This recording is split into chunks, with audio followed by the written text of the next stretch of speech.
Oi, gente, tudo bem com vocês? Eu começo esse programa me desculpando por semana passada. Foi um caso excepcional que acabou não dando certo. Na verdade, eu cheguei a gravar um programa, mas eu quis fazer sobre um conceito, né? Não é difícil, mas é uma coisa que envolvia bastante pesquisa. E eu gravei e eu sinto que eu não me preparei o suficiente. Aí eu fui ouvir depois e ouvi a versão editada. Eu acho que nem a edição conseguiu salvar, porque eu dava muitas voltas no mesmo assunto e não terminava alguns argumentos que eu começava. Aí eu achei melhor não publicar ele. E assim, eu não sou perfeccionista. A minha barra de qualidade não é muito alta. Então, vocês já conseguem ver que ficou ruim. Mas eu consegui reciclar o assunto, organizar ele melhor, roteirizar melhor, para que a experiência de todo mundo fosse melhor dessa vez. O tema de hoje é a jornada do herói.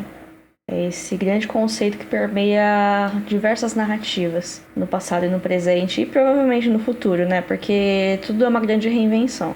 Antes eu sempre falo, né, de algumas coisas que eu tô assistindo, acompanhando, mas essa semana eu não vi quase nada. Eu finalizei tudo que eu tava vendo na Netflix, todas as séries. Eu não vou falar agora uma por uma porque são várias, mas eu consegui finalizar muita coisa e agora eu tô sem ter o que ver. Eu não sei, eu não quero começar coisa nova. Na verdade eu quero, mas eu não sinto vontade, sabe? Eu acho que eu preciso de um empurrãozinho. Se alguém tiver recomendações, que não seja La Casa de Papel, porque eu não aguento mais me recomendarem isso e eu tô começando a pegar ranço. Não por nada, mas por eu não aguentar mais ver tanta gente recomendando coisa pra mim. E porque eu não entendo muito de espanhol também, aí eu fico confuso, eu preciso ficar prestando 100% de atenção o tempo todo. Aí, né? Mas isso não é um problema, tá? Se alguém quiser me recomendar outras séries não em línguas não inglesa, pode recomendar. Preciso ver Dark. Todo mundo fala de Dark. E eu já sei o que acontece. Será que vai ser bom eu assistir mesmo sabendo o que acontece? Manda lá no Instagram, @filme.da.semana. Me diz o que vocês acham. E também me diz se eu devo continuar assistindo Mad Men, porque às vezes eu preciso de incentivo. Eu parei na segunda temporada. Eu não sei se eu terminei. Eu acho que eu terminei a segunda temporada. E tem na Netflix, né? Preciso aproveitar meu tempo ocioso, que nem é lá aquelas coisas, né? Tamo aí na quarentena, mas tô trabalhando em casa e mais ainda do que eu trabalhava no escritório. A jornada do herói também ela é conhecida como monomito. Esse termo ele surgiu no livro O Herói de Mil Faces, publicado em 1949 pelo Joseph Campbell.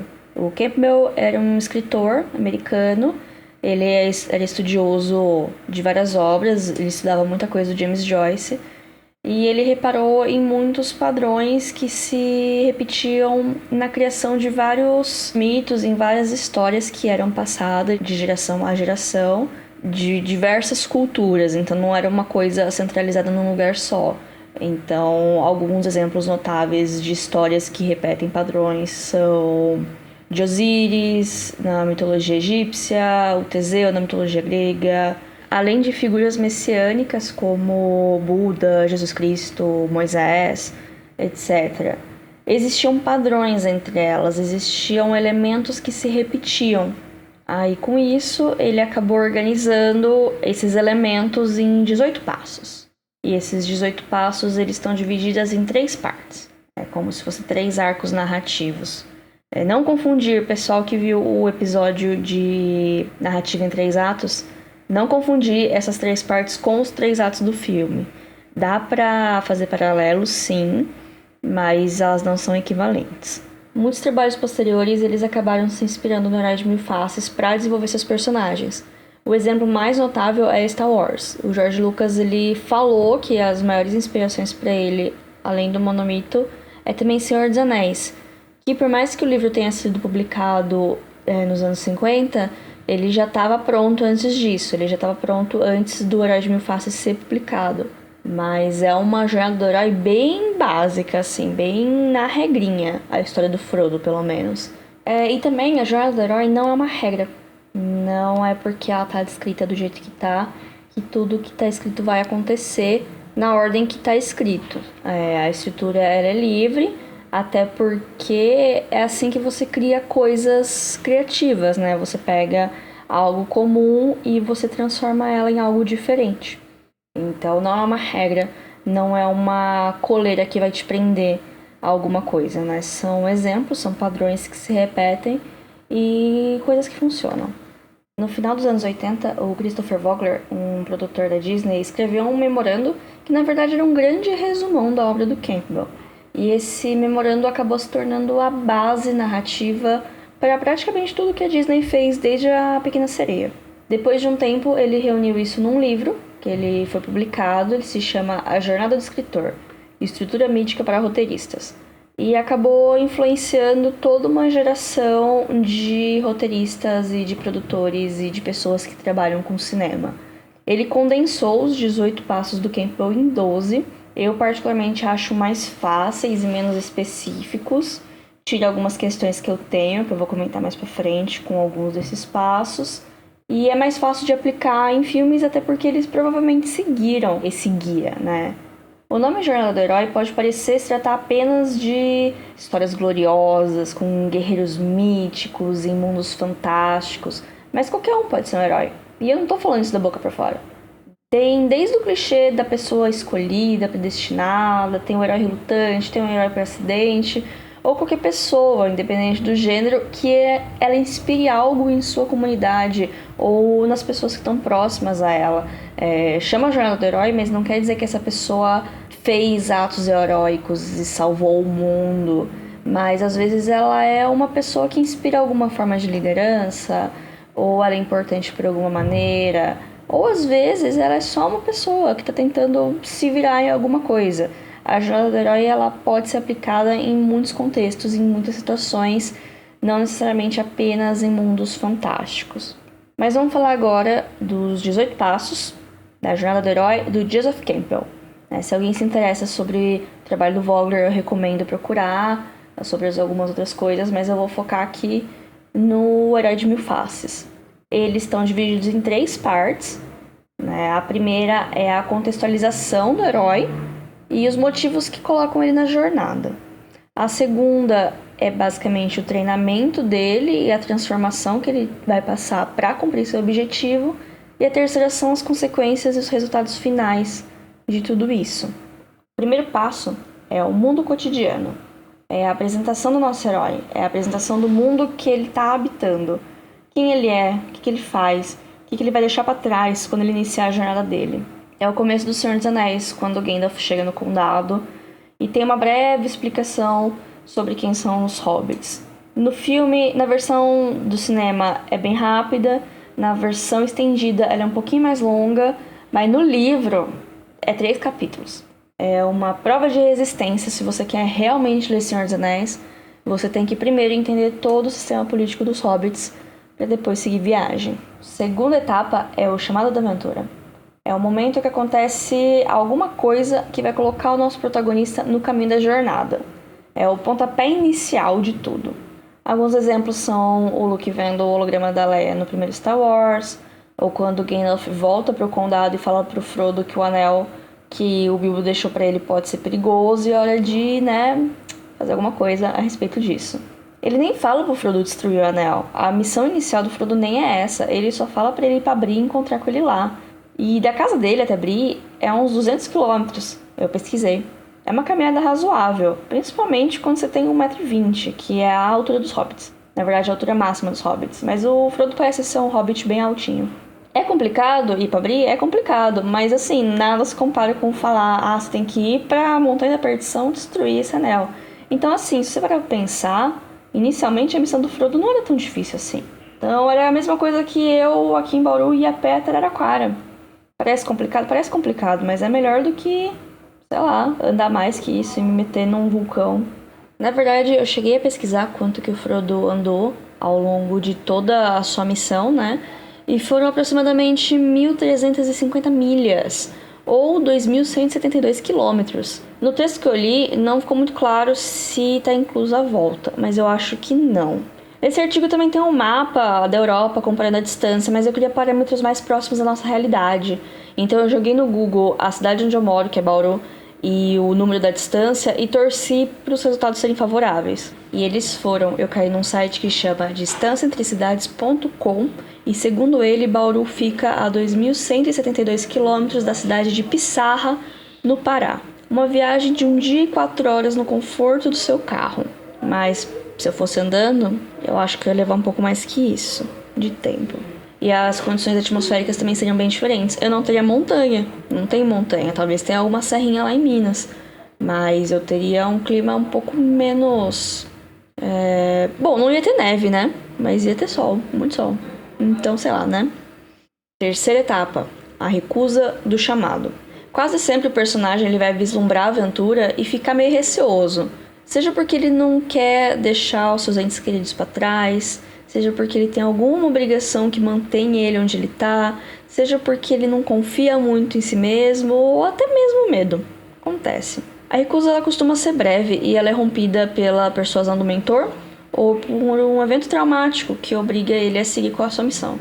Esses são os próximos passos, que nos leva ao quarto passo, a ajuda sobrenatural. Pode ser também o encontro com o mentor. O herói ele vai se encontrar com uma figura de força maior. Nem sempre é sobrenatural, às vezes é só uma pessoa que tem algum poder a mais que o personagem, né? E poder não é só poder físico, poder de mágica, mas também no nosso mundo real as pessoas têm poder, né? Poder de influência, poder de dinheiro, muitos tipos de poder. E essa pessoa vai motivar, né, ou vai ajudar de alguma maneira nosso herói a iniciar a sua missão. Por exemplo, no Hércules, a animação da Disney, o Hércules ele tá lá no templo de Zeus, ele tá confuso porque os pais dele acabaram de dizer que não eram os pais dele, que na verdade ele era filho de Zeus. Ele não sabe muito bem o que fazer, tá lá, porque ele resolveu ir lá, né, tipo, já que meu pai é Zeus, vou no templo de Zeus, faz sentido. Até que o Zeus de verdade aparece e fala, não, beleza, é tudo verdade, tá certinho, você é meu filho. Só que você precisa ser um herói, né? Você precisa treinar pra ser um herói. Toma aqui o contato desse meu personal trainer, que no caso é um sátiro, e vai treinar com ele. Aí o Fio acaba sendo, né? O Fio, que é o sátiro, acaba sendo o mentor do Hércules, porque ele vai treinar. Então, assim, o mentor ele pode ser um professor, um guia, uma figura que o protagonista admira. Não necessariamente uma pessoa só, né? Às vezes, até no Senhor dos Anéis tem o Gandalf, que é o mentor clássico, mas em alguns momentos o Bilbo dá umas ajudas pro Frodo, ele entrega a espada e a cota de malha, e além de entregar o anel, que acaba sendo o fardo que acompanha ele a história inteira, mas às vezes não tem só um mentor, né? É nesse momento também que o herói pode ganhar um objeto que vai ser valioso, pode ser a arma dele, pode ser alguma coisa que lá na frente vai ajudar a cumprir o objetivo dele. Quase sempre vai ter um objeto aí que vai ser importante. Quinta etapa, o cruzamento do primeiro limiar, ou o cruzamento do primeiro portal, é o momento que o personagem ele vai sair completamente do mundo que ele conhece e vai adentrar o desconhecido. Às vezes esse passo ele é feito de maneira traumática, como por exemplo os tios do Luke morrendo, Luke de Star Wars no caso, né? Esse foi o fato que acabou empurrando ele para a missão. Se os tios dele não tivessem morrido, talvez ele nunca teria deixado o planeta dele. No Senhor dos Anéis tem uma cena bem literal no filme, eu não lembro se isso acontece no livro, eu acho que acontece, que ele tá com o Sam andando num campo de milho, um campo de alguma plantação, e o Sam para e fala, se eu der mais um passo, vai ser o mais longe de casa que eu já estive minha vida inteira. E essa é uma passagem bem literal, assim, dessa etapa. Mas é realmente esse momento que o herói vai pra aventura e não tem mais como voltar. O sexto passo, ele é o último desse ciclo inicial. Ele se chama Barriga da Baleia. Essa é a separação total do herói com a sua vida normal. Eu sei que eu acabei de falar isso no passo anterior, mas é aqui que acontece isso de verdade. Geralmente é um obstáculo inicial que o herói se depara, seja uma pequena batalha, algum problema que ele tem que resolver. Geralmente uma versão menor do que ele vai ter que cumprir lá na frente no clímax da história. E algo também que em retrospecto parece ser bem pequeno, mas no momento, com o conhecimento que ele tem, é um grande problema.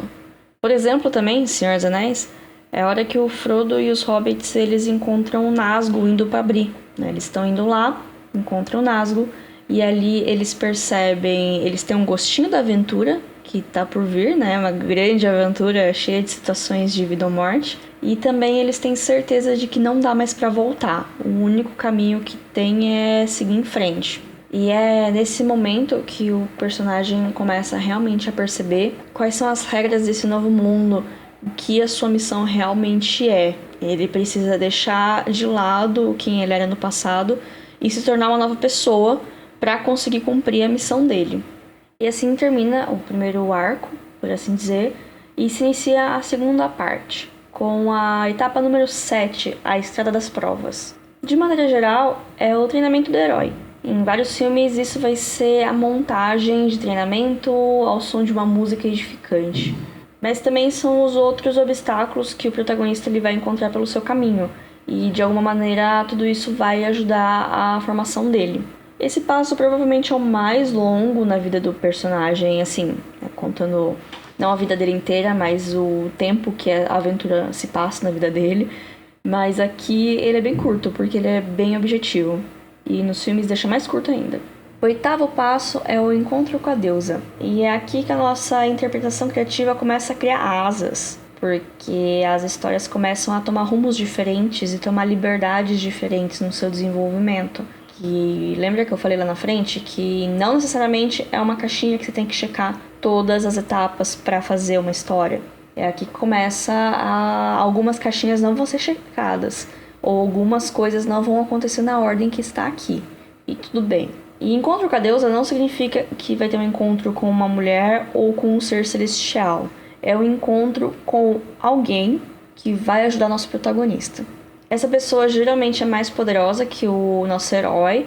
Às vezes é um ser mítico, poderoso. Às vezes é só uma pessoa que vai ajudar. Mas geralmente tem uma relação de poder aí. E esse encontro vai resultar em algo positivo para o herói. Seja ele aprendendo alguma coisa nova, seja ele ganhando algum item que vai ajudar ele, etc. No Senhor dos Anéis, de novo aqui, é bem óbvia essa parte, é o encontro com a Galadriel, que ela abre os olhos do Frodo e também entrega belos presentes, que vão ser úteis lá na frente. Na verdade, todo mundo ganha presente, mas é o Frodo que tem o mais útil, assim, que lá no final, quando ele encontra com a aranha gigante, ele tem como se fosse uma lanterna, assim, numa lanterna num mundo que não existia energia elétrica, então é algo valioso, que ele assusta a aranha e acaba se salvando, porque não é só uma aranhinha, é uma aranha gigante, então assim, é um perigo real. Agora nós vamos para o passo que tem o pior nome, na minha opinião, que é o passo número 9, chamado A Mulher como Tentação. Esse passo podia chamar apenas tentação, porque é o que ele é quando o herói é tentado no meio de sua aventura, por qualquer coisa, não necessariamente com uma mulher. Mas visto que a base para esse material são obras antigas, ligeiramente moralistas, com protagonistas masculinos, não é surpresa que as figuras femininas, se elas não são as mães do protagonista ou as donzelas indefesas que acabam ficando o protagonista, são as tentações que vão desfocar o herói do seu objetivo, porque, né, mulheres, né, sabe como mulher é, né, kkkk. Ai, meu Deus. Mas enfim, depois deste pequeno momento, esse passo é que nem eu falei, o herói tá focado em sua missão, acontece algo que desfoca ele. Pode ser uma mulher que aparece e seduz ele, pode ser que essa mulher esteja de plano com um vilão para fazer justamente isso, ou pode ser alguma outra coisa que acontece. Às vezes é algum atrito entre os personagens, alguma briguinha, ou em casos mais extremos, pode ser o herói quase se juntando aos vilões. Pode acontecer isso. Quase aconteceu em Star Wars. Mais de uma vez, não é mesmo?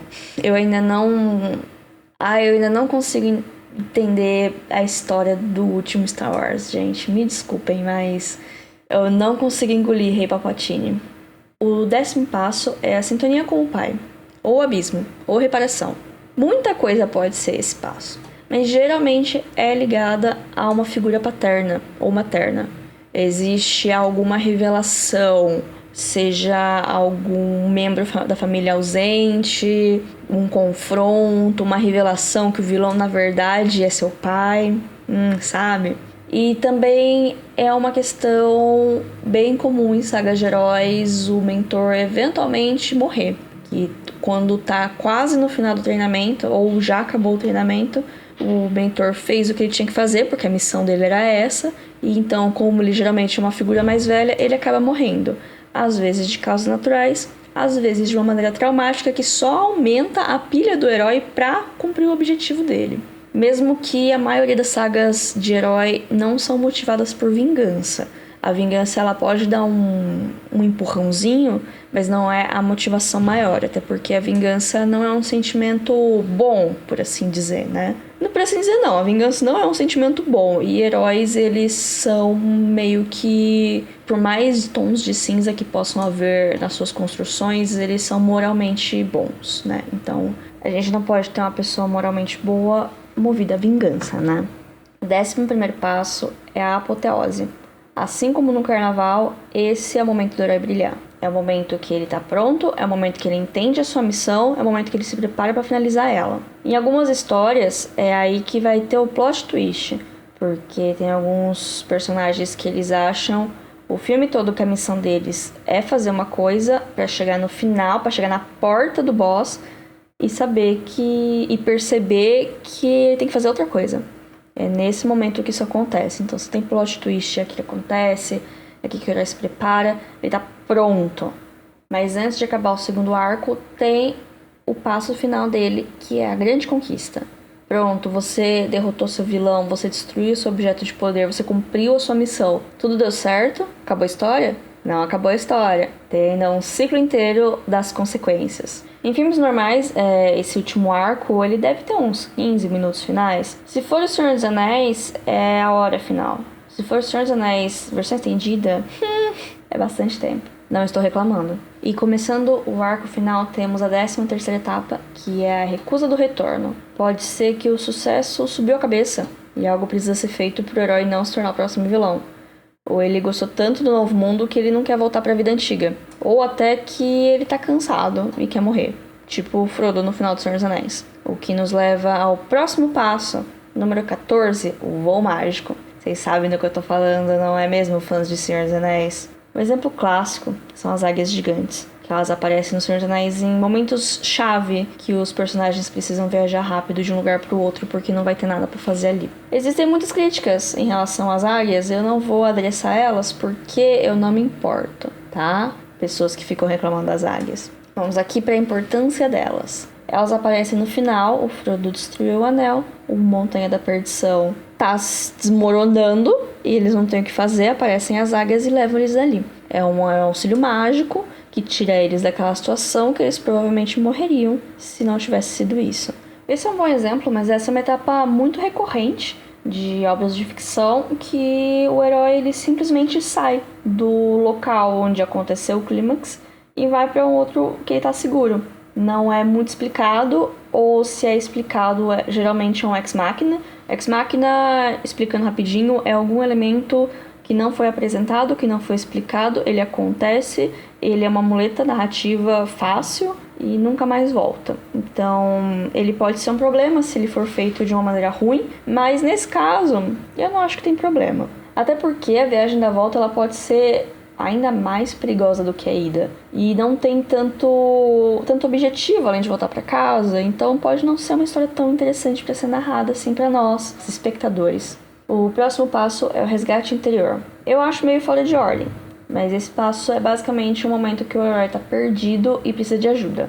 Não necessariamente perdido de direções, mas uma coisa mais espiritual, assim, mais psicológica. Eu acho que esse momento orna mais tanto com o momento da traição quanto com o momento da recusa do retorno. Pode ser dois momentos que o protagonista pode dar uma titubeada e precisar de alguém para voltar à razão, né? Que esse passo é sobre isso. Um exemplo é no Senhor dos Anéis também, um pouco antes das águias. O Frodo chega lá e ele precisa destruir o anel. Aí ele fala que não vai destruir o anel. Então o Gollum precisa pular nele, cortar o dedo dele fora e cair na montanha com o anel, pro anel realmente ser destruído. Então essa é a ajudinha que ele dá. Eu não sei se esse exemplo ele é muito bom, mas ele é o que tava lá quando eu fui pesquisar sobre esse passo, então confio nas minhas fontes.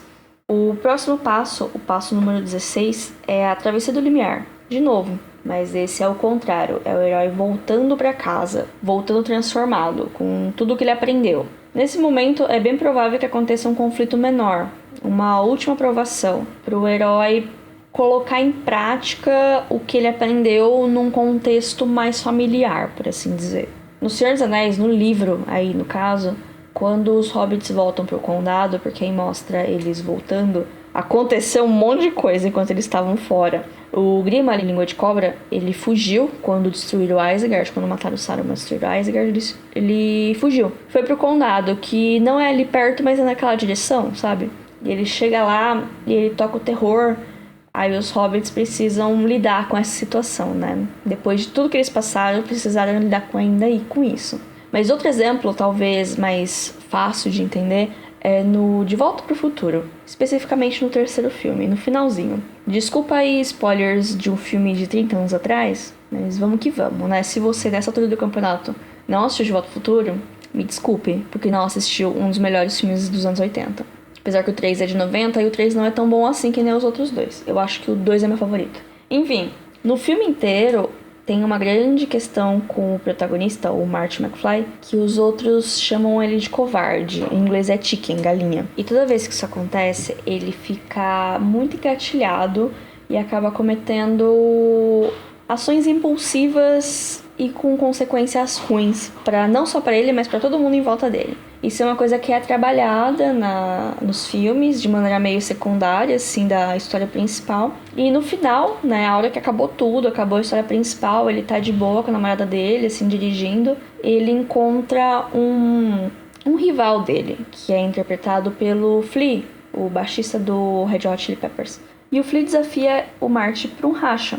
O Marty não topa, porque ele já percebe que esse é o acontecimento que vai deixar o futuro dele todo zoado. Porque ele já foi pro futuro, ele viu que a vida dele é meio estranha por causa de um acidente que aconteceu. Aí no que acontece a situação, o Marty percebe que o acidente aconteceria naquele dia porque ele aceitaria apostar esse racha com o Flea. O Flea chama ele de covarde, aí ele fica com uma cara assim, mas ele acaba não participando disso. E com isso o futuro dele muda e ele tem um futuro melhor. Então esse é um bom exemplo de um filme com uma situação mais mundana, com essa aplicação desse passo, por exemplo. Pra quem tava achando ruim que eu só tava dando exemplo do Senhor dos Anéis, ou de coisas muito fantasiosas, esse é um exemplo de mundo real, entre aspas, né? Porque tem viagem no tempo, mas é uma viagem no tempo com ciência. O penúltimo passo é o que tem o nome mais legal: o mestre dos dois mundos. É o momento que o herói finalmente encontra o equilíbrio entre a sua vida nova e sua vida antiga e pode ficar de boas. É esse momento. Aí tem o último passo, que ele se chama liberdade para viver, e é essencialmente isso. Eu vejo pouca diferença entre esses dois últimos passos, mas talvez esse último seja mais um epílogo da história, né? É aquela passagenzinha de tempo para ter um final de novela. A paz foi restaurada. De maneira geral, esses passos eles podem não se encontrar todos nas histórias, mas eles são um guia. E usar eles para sustentar uma narrativa não é uma coisa ruim, se for feito de uma maneira criativa. O roteiro ele é um ponto importante do filme, mas ele não é a única coisa que vai decidir se um filme é bom ou não. Por exemplo, o Mad Max, Estrada da Fúria, filme de 2015. Ele tem um roteiro extremamente simples. Eu não tô falando que é ruim, eu tô falando que é simples. Mas todo o resto do filme é excepcional. Muita gente, inclusive, usa esse argumento do roteiro fraco para atacar o filme. O que eu acho errado, já que ele é, junto com Parasita, o melhor filme daquela década. Que no caso é a década passada, eu tô falando como se fosse muito tempo atrás no passado, né? Essa questão de você usar elementos já conhecidos para criar sua história ou se apoiar em muletas narrativas pode parecer ruim, mas não é. Porque o processo criativo ele varia de pessoa para pessoa, mas ele é muito fundado nas referências que o artista, que a pessoa que está fazendo tem. Então, assim, plágio é errado, mas é impossível você criar uma coisa sem referências, sem usar as coisas que você já conhece como inspiração. Tem um documentário na internet que chama Everything's a Remix, tudo é um remix. Tem no YouTube, no Vimeo, tem um site, eu já achei legendado já no Vimeo. Pesquisa aí no Google o que vocês acham. É um documentário muito interessante sobre como a cultura Ele é mais focado em cultura pop, né? Principalmente música e cinema. De como tudo é um remix de coisa que já existe, né? O processo criativo, ele basicamente ele é feito de você buscar suas referências, você copiar as coisas que você acha interessante e, através disso, criar coisas originais, né? Você transforma essas cópias em algo original para criar o seu produto. A palavra-chave aqui é reinvenção, né? A gente utiliza elementos conhecidos para criar algo novo que crie novas experiências nas pessoas no momento que eles vão consumir esse material. Então é isso, gente. Eu espero que não tenha ficado confuso demais. Eu espero que o áudio não esteja ruim, porque, olha, só Deus sabe o que eu passei aqui para gravar esse programa hoje, com barulho de um estabelecimento atrás do meu prédio, com barulho de conversa por aí, e com um cachorro, e com o meu computador, que eu descobri que alguma das fontes de barulho nos episódios anteriores são meu computador. E espero que vocês gostem. Sigam a gente no Instagram, @filme.da.semana. E até semana que vem.